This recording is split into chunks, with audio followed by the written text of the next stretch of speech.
ජීවිතේ ගොඩක් වෙලාවට අපි බලාගෙන ඉන්නේ අපේ ජීවිතේ එක පාරටම හරියට ලොතරැයියක් ඇදෙනවා වගේ අවස්ථාවක් එනකම්. මේ බලා සිටීම නිසා දවසින් දවස අපිට ලැබෙන පුංචි අවස්ථා ගණන් නොගෙන අපි මගහරිනවා. නමුත් ඇත්ත කතාව මේකයි. ඒ පුංචි අවස්ථා තමයි අපිට සාර්ථකත්වය ළඟා කරවන නියම පියවරවල්. අවස්ථා මගහැරීම අපිට පසුතැවිලි වෙන්න ඉතුරු කරන හැටි වගේම ඒවට වටිනාකමක් දීමෙන් ජීවිතේ ඉහළම තැනකට යන්න පුළුවන් විදිහක් අපි කතා කරමු. එක කාලයක හිටියා ජීවිතය ගැන හුඟක් කලකිරිලා හිටපු තරුණයෙක්. එයා කොච්චර උත්සාහ කළත් සාර්ථකත්වය එයාගෙන් හැමදාම ඈතින් තිබුණා වගේ දැනුණා. දවසක් එයා ගුරුතුමෙක් හම්බෙන්න ගිහින් මෙහෙම කිව්වා. "ගුරුතුමනි, මට ඕන ජීවිතේ සාර්ථකත්වයේ ඉහළම කඳු මුදුනට යන්න. නමුත් මට පහළ ඉඳන් පටන් ගන්න ඕනේ නෑ. එක පාරටම මාව උඩටම ගෙනියන කෙටි මාර්ගයක් ඔයාට මට පෙන්වන්න පුළුවන්ද?" ගුරුතුමා hina වෙලා මෙහෙම උත්තර දුන්නා. "මම ඔයාගේ ප්‍රශ්නෙට උත්තර දෙන්නම්. හැබැයි මුලින් මට උදව්වක් කරන්න. මේ ආරාමේ පිටිපස්සේ තියෙන වත්තට ගිහින් එතන තියෙන ලස්සනම රෝස මල මට අරන් එන්න. හැබැයි මතක තියාගන්න ඔයා මග හරින ඕනම මලක් ආයෙ හැරිලා ඇවිත් කඩන්න බෑ. ඒක තමයි මගේ කොන්දේසිය." හොඳටම විශ්වාසයෙන් යුතු ඒ තරුණයා වත්තට ඇතුළු වුණා.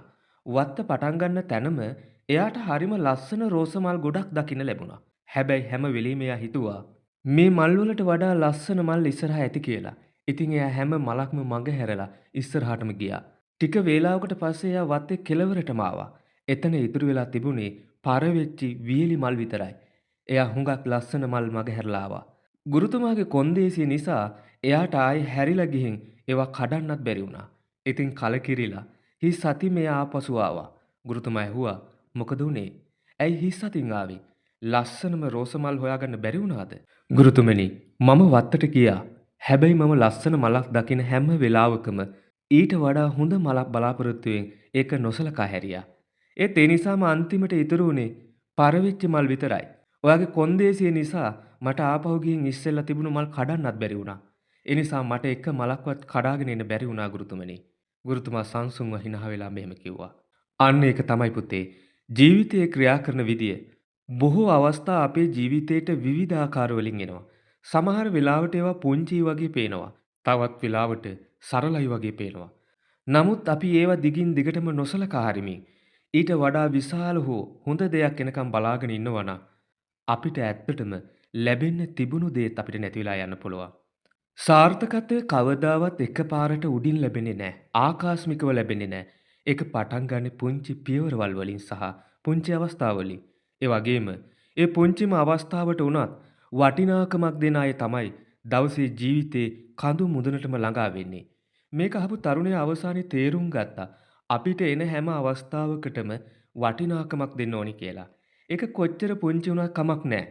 සාර්ථකත්වය කියන්නේ කෙටි මාර්ග බලාපොරොත්තුවෙන් ඉන්න එකක් නෙවෙයි. පියවරෙන් පියවර ගොඩනගන දෙයක් කියලා එයාට අවබෝධ වුණා. අලුතින් පැහැදිලි බවක් හදවතේ තියාගෙන එයා ගුරුතුමාට වැඳලා ගෙදර ගියා. එදා ඉඳන් එයා ජීවිතේ එයාට ලැබුණු හැම අවස්ථාවකටම ගෞරව කරන්න පටන් ගත්තා. වටිනාකමක් දෙන්න පටන් ගත්තා.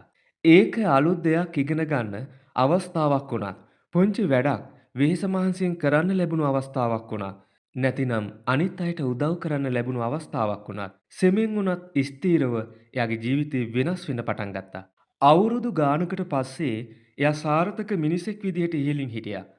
නමුත් ඒ සාර්ථකත්වයට වඩා එයා එදා ගුරුතුමාගෙන් ඉගෙනගත්ත ප්‍රඥාව එයා ළඟ තිබුණා. අවස්ථා කියන්නේ හරියට මල් වගේ. ඔයා ගොඩක් පරක්කු වුණොත් ඒවා පර වෙලා යනවා. නමුත් නියම වෙලාවට ඒවට වටිනාකමක් දුන්නොත් ඒවට පුළුවන් ඔයාගේ දෛවයේ උයන ලස්සනට පිපෙන්න සලස්වන්න. මේ කතාවත් අපිට ජීවිතේ වටිනා පාඩමක් කියලා දෙනවා. අවස්ථා කලාතුරකින් තමයි පරිපූර්ණ විදිහට එන්නේ. ඒවා ඇවිත් නිවේදනය කරන්නෙත් නැහැ. හැම වෙලේම විශාල හෝ විශේෂ පෙනුමක් තියෙන්නෙත් නැහැ. අර තරුණයා හොඳම මල හොයමින් හැම රෝස මලක්ම මගහැරියා වගේ. අපි ජීවිතේ එක පාරටම වෙනස් කරන ආදර්ශමත් අවස්ථා එනකම් බලාගෙන ඉන්නවා. මේ නිමක් නැති බලා සිටීම නිසා දවසින් දවස අපිට ඉස්සරහට එන පුංචි අවස්ථා අපි නොසලකා හරිනවා. පොඩ්ඩක් හිතන්න, අපි කීවතාවක් නම් නියම වෙලාව මේක නෙවෙයි කියලා අලුත් දෙයක් පටන් ගන්න එක පස්සට දැම්මද? ඊට වඩා ලොකු දෙයක් ඉස්සරහට එයි කියලා හිතලා පුංචි හැකියාවක් ඉගෙන ගන්න, අලුත් දෙයක් අත්අදහා බලන්න, නැත්තම් පොඩි පියවරක් ඉස්සරහට තියන්න ලැබුණු අවස්ථාවක් අපි කීවතාවක් නොසලකා හැරියද? ඇත්ත කතාව තමයි. සාර්ථකත්වය කියන්නේ බලා සිටීමෙන් ගොඩනැගෙන දෙයක් නෙවෙයි. ඒක ගොඩනැගෙන්නේ ක්‍රියා කිරීමෙන්. නියම වේලාවට ගන්නා සෑම කුඩා පියවරක්ම විශාල ප්‍රතිඵල කරා යන මාර්ගය හදනවා. ජීවිතයේ කෙටි මාර්ග දෙන්නේ නැහැ. සාර්ථකත්වයේ එක පාරටම එන පීමක් නෙවෙයි. ඒ වර්ධනය වෙන්නේ පුංචිම අවස්ථාවන්ට පවා වටිනාකමක් දීමෙන්. ඔයාලා අහලා ඇති ජෙෆ් පිළිබඳව 1994 දී ඇමේසන් පටන් ගත්තේ එයාගේම වහන ගාලේ පුංචි ඔන්ලයින් පොත්සාප්පුවක් විදිහට. එයාම තමයි පොත් ඇසුරුම් කරලා පාරිභෝගිකයන්ට යැව්වේ. ඒ නිහතමානී ආරම්භයේ ඉඳලා එයා පියවරෙන් පියවර තවත් අංශ එකතු කළා. අද ඇමේසන් කියන්නේ ලෝකේ විශාලතම ඔන්ලයින් වෙළඳපොළ. ඒ වගේම ටිකක් හිතන්න වෝල් ඩිස්නි ගැන. එයා පටන් ගත්තේ පුංචි කාටුන් හදන්න. එයා අසාර්ථකත්වයන්ට මුහුණ දුන්නා. බංකොලොත් වුණා. ඒ වගේම එයාගේ අදහස් සාර්ථක වෙන්නේ නැහැ කියලා මිනිස්සු කිව්වා. නමුත් එයා පියවරෙන් පියවර දිගටම ගියා. අවසානයේ එයා ලෝකේ වඩාත්ම ප්‍රසිද්ධ විනෝදාස්වාද අධිරාජ්‍ය වන ඩිස්නි ගොඩ නැගුවා. ඇත්ත සරලයි. මගහැරුණු අවස්ථාවේ කලාතුරකින් තමයි එන්නේ. ගිය කාලේ ආපසු එන්නේ නැහැ. ඒ නිසා වර්තමාන මොහොතට වටිනාකමක් දෙන්න. ඔයා ඉස්සරහ තියෙන අවස්ථාවලට ගරු කරන්න සහ ඒවට අනුව ක්‍රියා කරන්න. අපි එහෙම කළොත් දවසක අපි ආපහු හැරිලා බලනකොට තේරෙයි අපි ගත්තු සෑම කුඩා පියවරක්ම තමයි අපේ ජීවිතේ ඉහළම කඳුමුදුනට ඔසවන්නට උදව් වුණු අඩිතාලමේ කොටසක් බවට පත් වෙලා තියෙන කියලා. එහෙමනම් නැවතත් මෙවැනි ආදර්ශ සම්පන්න කතාවක් සමග නැවත හමු වෙමු. ඔබට ජයග්‍රාහී දිනයක් වේවා.